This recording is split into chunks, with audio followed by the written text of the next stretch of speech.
Depuis que Bruce Willis est tombé malade en 2022, c'est sa femme Emma Heming qui s'occupe de lui et le représente aux yeux du public. Une position qui n'est pas sans lui susciter de la culpabilité. En mars 2022, Le Monde apprenait que Bruce Willis était malade et ne serait plus capable d'exercer son métier de toujours.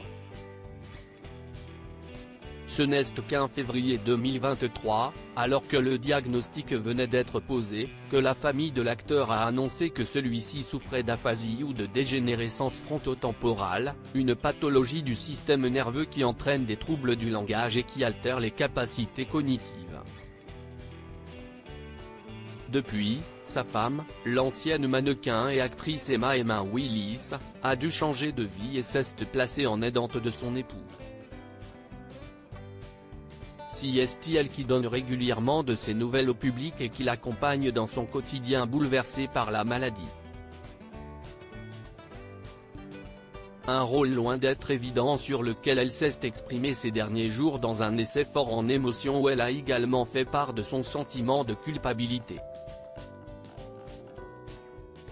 Emma Heming, consciente de sa position privilégiée dans un article qu'elle a écrit et publié sur le site de Maria Shriver, journaliste américaine anciennement mariée à Arnold Schwarzenegger et membre de la famille Kennedy, dans sa newsletter Sunday Paper, Emma Heming Willis se focalise sur la façon dont elle a réussi à transformer cette épreuve en projet de vie mais pas que.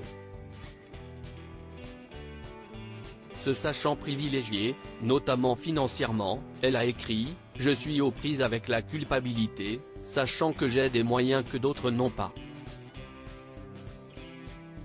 Quand je peux sortir faire une randonnée pour me changer les idées, je n'oublie pas que tous les aidants ne peuvent pas faire ça. » Mais celle qui est mariée à son aîné de 23 ans depuis 2009 a décidé de se servir de cette position avantageuse. L'épouse de Bruce Willis, porte-parole des familles quand ce que je partage sur le parcours de notre famille fait parler la presse, je sais qu'il y a des milliers d'autres histoires qui ne sont pas racontées et entendues et qui mériteraient la même compassion et la même inquiétude. Alors qu'elle avait confié devoir faire de son mieux pour aider son mari, Emma Heming a également décidé de prendre un rôle dans la communauté des personnes atteintes de la même pathologie. Je vois que ce que je partage compte pour d'autres qui luttent également, et, d'une certaine façon, peut les faire se sentir écoutés et compris. Je veux que les gens sachent que quand j'entends qu'une autre famille est touchée par la FTD, dégénérescence frontotemporale, note de la rédaction, j'entends en écho notre histoire de deuil, de perte et d'immense tristesse.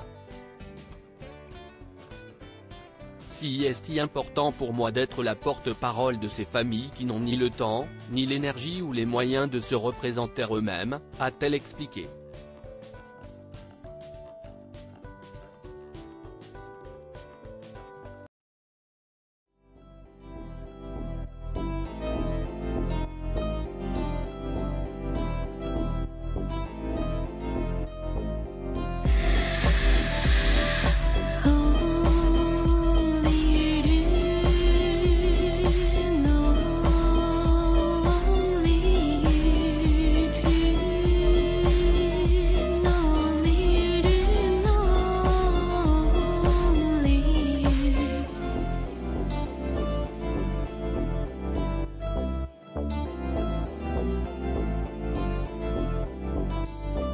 To